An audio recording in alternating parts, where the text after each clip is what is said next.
Hello guys, for today's videos, masasaksihan natin itong bullshit na VTuber sa Pinas na pagkamalang bayot. Ano nga ba talaga ang kanyang intensyon na bakit siya nagkaganto? Kaya alamin natin, make sure na naka-follow at like ka sa Facebook page ko. Maraming salamat, nagsimula ito nung siya ay pumunta kay Gura. Lahat naman normal, nang pamangkailan, naganap ang gulo sa hallway, ano nga ba ang dahilan?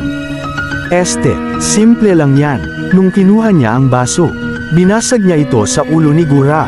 Nang si Gura ay magalit, binasag niya din ang ulo niya. Dumating si Lucia, sinabi niya kay Gura na sakalin niya itong Pilipinong VTuber. Itong Pilipinong VTuber ay nagalit, sinabi niya ito habang nagagalit.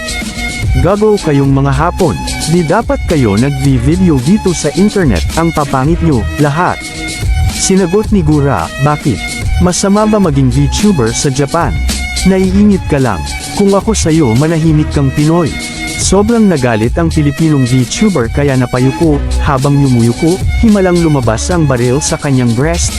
Napatakbo ang dalawang VTuber sa Japan, at dahil sa sobrang takot, tinawagan nila si Watson Amelia, humingi sila ng tulong sa kanya, binigyan niya ang dalawa niyang kaibigang VTuber sa Japan, bumalik sila kay Pilipinong VTuber, sabi nila, "Hoy, humanda kang gago ka, dapat mamatay ka, sobrang sama mo sa lipunan." Sinagot ni Pilipinong VTuber, "Ha? Sino kayo para paalisin ako sa sariling kong bansa? Tanga ba kayo?